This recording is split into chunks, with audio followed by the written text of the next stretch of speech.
Thank you, Lance, and good evening, everybody. So happy to be here, especially with these fantastic entrepreneurs seated next to me. The theme of this year's annual meeting is making the case for optimism, and really there's no better way to do that than hearing from our country's small business owners and operators, and that's what we're going to do for the next half an hour or so. I want to start by asking each of them to introduce yourself again briefly and your business, when it started, what the product or service is. And Kayla, let's begin with you. Hi, my name is Kayla Brooks, founder of Kayla's Thai and Ice, and this is the co-founder, my mother, Yvonne Teresa Bostic, co-founder of Kayla's Thai and Ice. Awesome. So we started in 2018 with a 9-year-old little girl who came to a mom with a great idea. And from that great idea brought the wonderful Kayla's Thai and Ice to South Georgia.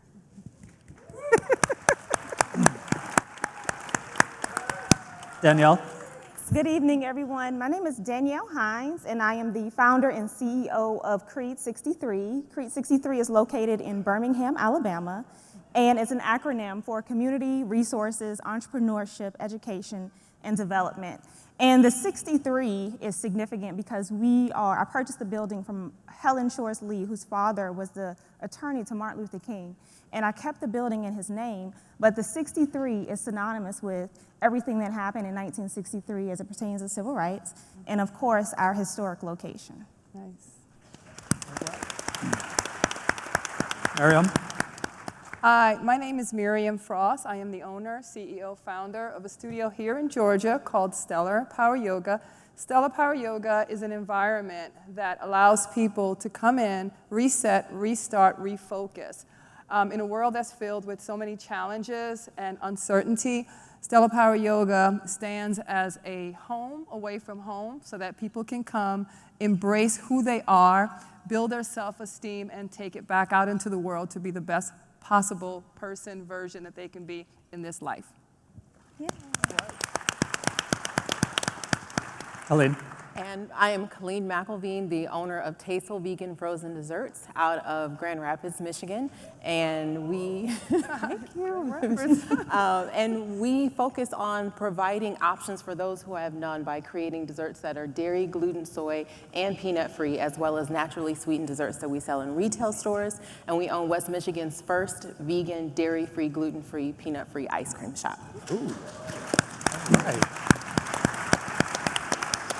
Now, Mr. David Moody, your business is not small, but tell us about it anyway. Right. Dave Moody. I started C.D. Moody Construction Company in 1988. We're a general contractor. We did $263 million last year. And I'm an architect by degree, but I decided construction fit me better. All right, so I want to get under the hood a little bit of each of your stories and find some driving factors, some ingredients of success, and some lessons and some inspiration that our audience can take from your stories tonight. Kayla, I want to start with you. Your name is on the door, so to speak, of Kayla's Italian Ice. And this idea, the genesis of your business, started when you were super young. Yeah. Tell us how young you were and what that personal need for your product was in your life at that time. Yeah, so starting in 2018, I was 9 years old, and I had the bright idea to give my mom the secret $100 for my secret slime business, which we'll talk about later. But I gave her $100 because I felt this passion of Italian icy, this amazing dessert. Because my mom, she's originally from Queens, New York. Yay! Yeah, she's originally from Queens, New York, so we would go down there every single summer, hang out with family. But with my intimate family, we all have bubble guts, okay? AKA lactose intolerant. So I can't really have dairy ice cream in my system at all. So we will only eat Italian icy. So when I would come down to my friends and tell them all about it, they'll be like, "What are you talking about?" And I'm like, "You don't know what Italian icy is?" So I gave my mom these $100, which is not enough, but I felt this passion and this need to help others who are also lactose intolerant, just like me, but then also everyone to know about this amazing dessert, Italian icy. So yeah. That's how she got started. I just love that story. I mean, the personal need at the time, you're solving a problem for yourself first, and then you find all these customers who have that same need or problem. I just love that story. Yeah. Teresa, obviously family is extremely important to you given who you're sitting next to, but you know, I've been reading about your story, your parents' journey from Jamaica and Trinidad, you know, your relationship with your mother and her battle with cancer, and just how your business has been interwoven with your family so deeply. For entrepreneurs out there, what role does family play in your success? Well, it's big. So both of my parents were immigrants. My father's from Trinidad, Tunapuna, and my mother's from Jamaica, Constant Springs. And they came here, obviously, as immigrants, and they have earned their citizenships. When my mother was battling cancer, which was really big to us, Kayla and I did not discover that Italian ice was the only thing that she could eat in her final days. That was very important to us. Our product is gluten-free, dairy-free, cholesterol-free, soy-free. And we also, Kayla is a culinary. I keep saying Kayla because I'm not domesticated, I don't really cook. But Kayla's really good in the kitchen, just to give y'all an FYI. So she found a way to make some of our products all natural.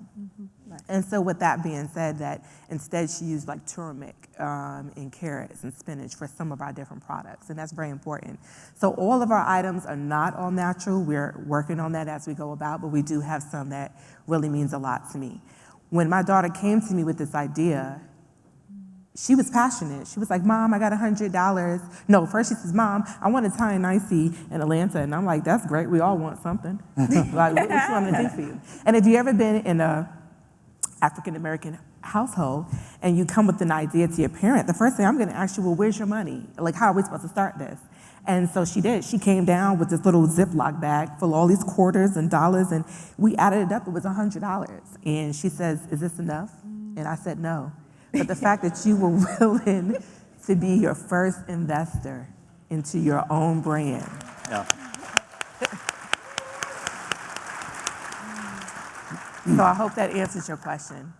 She had a need, she had a dream, and I wanted to support her. So I am her first supporter. And her family and my friends, I can't leave them out. Her dad, everyone is very supportive of her in her journey, and we appreciate you.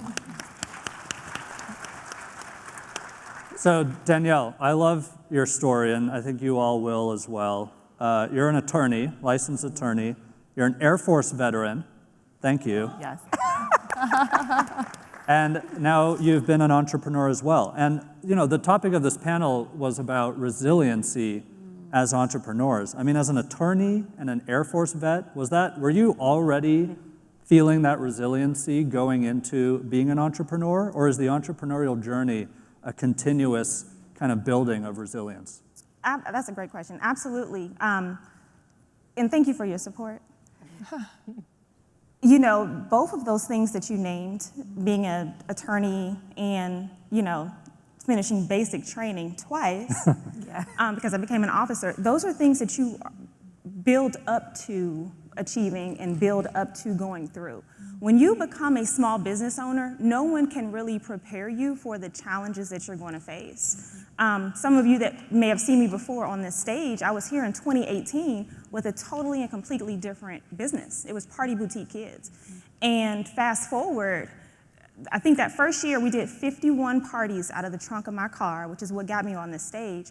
But 2 years later was COVID. I had no idea that was about to happen. So in the middle of that, I purchased a property and I had to figure out how to pivot.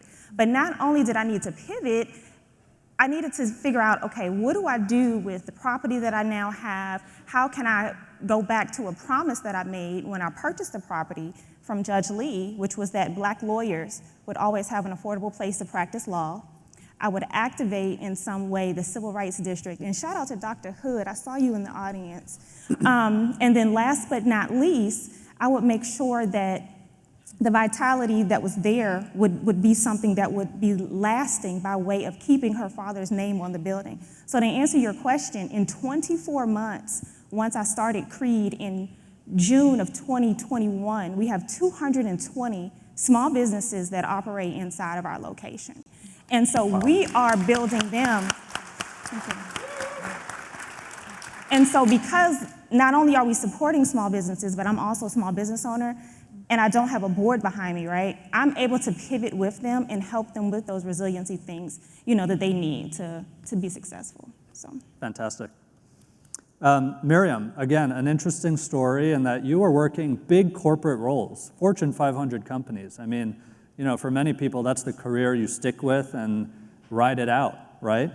And now you're an entrepreneur, a small business owner. I mean, first of all, what happened in between? And also, when you pivoted, did you run into unexpected surprises or challenges? A lot of people think a big company employee has a huge skill set and knows how to do things, but running a small business is very different. What were some unexpected challenges you faced? For me, actually, being in corporate America was an advantage because I was able to learn and be a part of a huge organization that did things right. I think oftentimes, we work our day-to-day jobs, but we don't realize that while we're on those jobs, it's an operation. Pay attention. And I happen to be in operations, so that works. So challenges to be an entrepreneur wasn't really the challenge. The reason why I became an entrepreneur is because I understood my purpose. In 2013, I clearly understood my purpose, and how that came about was I would speak to people in different environments, whether I was in corporate America or teaching a class of fitness of some sort, and people they just wanted to be around me. They wanted to ask questions. They wanted to be around my energy, and I didn't feel like I had the opportunity to give them the information and the nuggets and the experience and the wisdom that I had already persevered and learned. So when I happened to run across a yoga class, and I'm like, oh, this is the platform. I see you, higher power. This is a platform to really deliver on what my purpose is and my calling, and that's to help empower people and help people understand that self-esteem is a lot greater than anything that we can imagine, right? The more we love ourselves, that's the more we have the ability to love others. And what I stand by is the word stellar.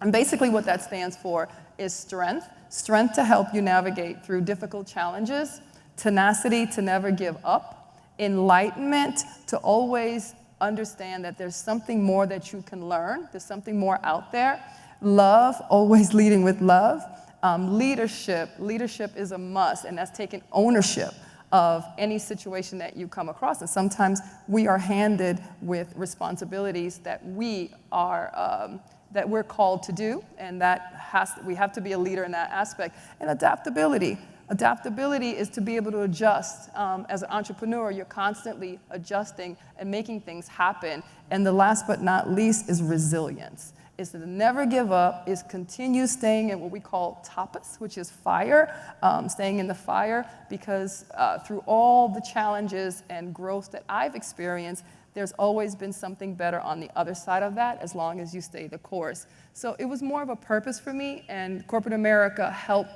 me to navigate easier into my own entrepreneurship endeavors. As far as challenges after that, I think COVID-19, and I really connect with you when you talk about your mom, because even as an entrepreneur, you're going to lose people in your life, very important people in your life, and you wonder, how am I going to continue with this entrepreneur thing, because these people are most important. You have to learn that a choice is to be wounded or wiser and more stronger, and use the loss that you have to continue moving forward. And COVID-19, of course, I had to figure it out. That was a challenge. Yeah. Colleen, we've heard a lot of drivers of success, ingredients of success for an entrepreneur. Your business, Tasteful Vegan Frozen Desserts, has taken off coast to coast. What are some of the ingredients of success that you think have really driven you and your business? I think in the same way that it takes a village to raise a child, it takes that same village to raise a small business. you need a community around you. And that's what 1MBB is. That's the financial literacy that's provided through Operation Hope. That is the sense of community. And I think this year for Tasteful Vegan, we went from leasing our ice cream shop to purchasing our first piece of commercial real estate. And so it was one of those things where you recognize in order to grow and in order to expand, you're going to have those moments where you're stretched beyond what you think is physically even possible for you to do more. But we reach that point and then recognize that, there would be highs and lows, but in those moments, I had to realize not to let the moment kill my momentum. Because you're going to go through and have them, but if you idle in those moments and don't recognize who you're serving. So I'm serving those that don't have options, that don't have gluten-free, dairy-free, soy-free, peanut. Those people are used to saying, here, have a salad. They can come to my shop or they can buy products at stores, the retail stores where I carry products, and be seen and be understood and be heard. And that's what moves me through the moments, is because I'm looking to who I'm serving and why I'm serving them. And then the other piece is being able to release what's in my hand, because in this year, we went and expanded, and I have 11 employees that are all under the age of 21, wow, and 80% minority and women. And I call them affectionately my A-team, because they create the recipes for some of the most popular items at our retail ice cream shop. I give them a voice because I believe in them. And even my children that are 7 and 9, they work the register at the shop. And my daughter has already told me, Mom, I'm going to own your company. So, so we're talking about exit strategies already. But it is being able to move past those moments because you're looking at who you're trying to serve. Fantastic. Dave, you're probably hearing these stories and remembering a 30 years younger version of yourself and remembering those times. I'm just curious, does being an entrepreneur get easier, get harder, stay the same? Are there just new challenges year after year over 35 years? Or what would you offer to them? I think the biggest thing is realizing the things you thought you knew, but you really didn't know until you become an entrepreneur. I think there's a couple things. One is the wear and tear on you, especially making payroll. People ask me all the time, they go, man, what's your greatest building or project? I go, you know what? It's making payroll for 35 years, never missing it, never being late. The second thing is the importance of being present in your private life. So often I would be at things, but I was thinking about a project, I was thinking about an issue, I was thinking about payroll. So I was physically present, but I wasn't emotionally present, so I missed a lot of stuff. And so I challenge people to be present. And the third thing is and the most important is taking care of your mental health. I had a childhood secret that I was keeping buried. And I speak very publicly about this. And I'm a survivor of childhood sexual abuse, and I hadn't told a soul. And my business was 4 years old. We had won all these awards. We're booming. And my wife finds out someone close to her had been sexually abused, and I just blurted it out. It happened to me, and I thought I was okay. Within a couple of months, I started having panic attacks, had a complete nervous breakdown, but I couldn't tell a soul. I had to suffer in silence and keep trying to run a business. So I think one of the biggest things as an entrepreneur over these years, I realized our mental health and performance go hand in hand. And it's so important that we take care of our mental health and be honest about the things that, and truly be honest about anything that is impacting you and get it dealt with, whether therapy or whatever. To the point, in 2020, I finally went into cognitive behavioral therapy because I was just powering through. That's what most of us do. We just power through. And when I did cognitive behavioral therapy, I finally got to the root of how that trauma impacted me, to the fact 11 months ago, I went and hiked Mount Kilimanjaro just to push myself to new limits. And one thing I'll say, we're all built and created to be incredible. It's the things in our lives that stop us. If we can kind of navigate those things, I'm telling you, we are made to do some incredible stuff. Right. And I'm just getting started at 67. So that's how I look at it.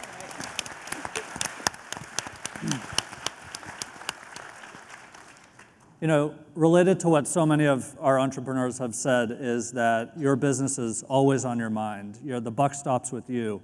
Nights and weekends, it doesn't matter. Those of us who have, salaried 40-hour, 9-to-5 jobs are lucky, compared to the burden and the responsibility that you take on. So I want to ask you how you think about planning for like a year ahead. We're in December. A lot of you are thinking about goals for 2024 and taking your business to the next level. What is that process like, and what are some of your concrete goals for the next year? Teresa? So for us, we started in 2018 with the push cart.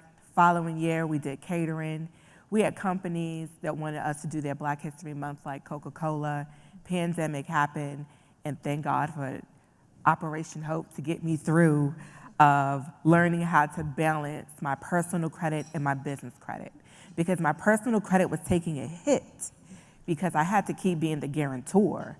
So now that I've learned through the programs with Laura Sims and Kevin Austin, who were phenomenal, in my additional training and learning how to navigate to only use my business credit, that allowed me to purchase the machines outright, okay, for Kayla to then learn how to make the products that she makes today.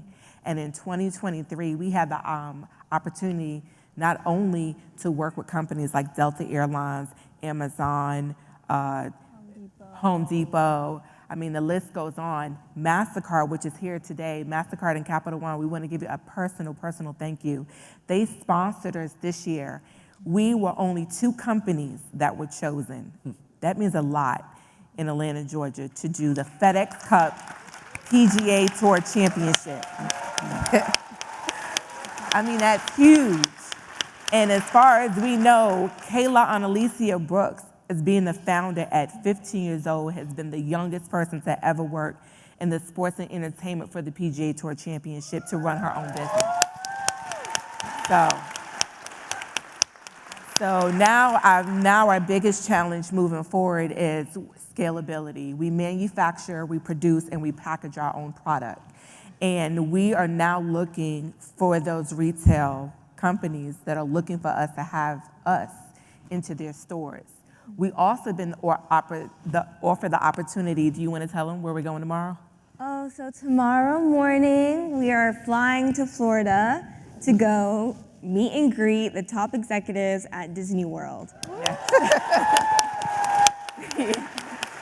So that is an all-expense trip, guys. We were offered this as we were just as much as excited, to learn about this. One of the different things that we did that made a difference was we actually got our MBE. We got our DBE. And by the end of December, we'll have our ACDBE certification, okay? All the letters. So that's how you move a business. You move a business with a strategy and with a plan. You have good team, good people, places like Operation Hope, financial literacy. You cannot do it without personal, business, and having someone to believe in you. We would not be here if I didn't believe in what she had to bring to the table. Anyone else want to spend about 30 seconds talking about your goals for 2024? Okay, so for 2024, we just purchased this year another location. We're at 100% occupancy at the Law Center. So we just purchased a location that is 100,000 square feet, and that is going to allow us to serve more entrepreneurs. We also one of our pillars is podcasts, so we have 5 new shows coming on that we've produced for these small business owners that are coming in. And then we've also created a program called PACE, which stands for Providing Access to Capital Equality, to help business owners understand finances and get credit and be capital ready for funding. So. Amazing. For me, it's scaling, same thing. Scaling, more locations, creating our magical space that we have here in Atlanta, Georgia. multiplying those magical spaces, taking them from state to state to state. Because just as I'm listening to everyone here speaking, we all need a place, a foundation to go to build ourselves up and just to fill yourself up. And that's what Stellar Power Yoga does. It basically creates an environment so that you can focus on the things that are most important to you, and so that you can feel good, go out in the world, and do those things these wonderful, amazing people are doing right now. And that's what we pride ourselves on, Stellar Power Yoga. Helene, anything you want to share? Expand and serve more people as best we can. And Dave, maybe an IPO or something next year after 35 years? We want to invest in Dave. No, actually, what we're focused on is I'm getting the next generation ready. Yeah. I'm promoting people to different levels. We're in 5 states. But I was kind of laughing about when you first start out in business, you don't even think a year. You think in 30 days best, and especially when you're undercapitalized. And I think we have to be careful. I used to write a business plan the first couple of years. I haven't written one in 32 years now.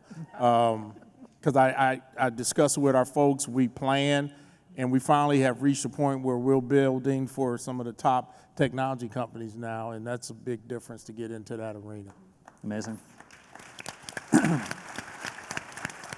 So folks, before I thank you and our panelists, Teresa here fashions herself a bit after Oprah and has a gift, at least for us, the panelists. Yes. So just hold tight for 20 seconds while Kayla grabs that. And I think I know what it is. I can probably guess.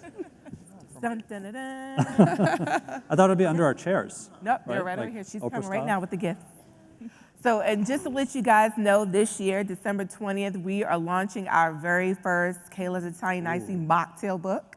Oh, wow. So yes, so please go to our website and our newsletter, kaylasitalianice.com. Thank you. And we are looking, we have just finished all the framework for franchising as well. So if anyone is interested in franchising with Kayla's Italian Ice, feel free to reach out to us. We greatly appreciate it. Nice. So open your box. Open the box. Question or not? Ta-da! So they have little Italian icy treats. So we have pina colada, which is called Tropalaca. Lata. We have a green apple, which is, Granny apple. and then they have watermelon, which Which is is aqualicious. So thank you guys for allowing us to do this. We Thank appreciate you. you guys. Thank you. Thank you. Thank you. And folks, unfortunately, we're out of time for our panel, but please find these amazing entrepreneurs in the room once they're off stage, learn from them, inspire them, get inspired by them, and thank you all for joining this conversation. Thank you. Great.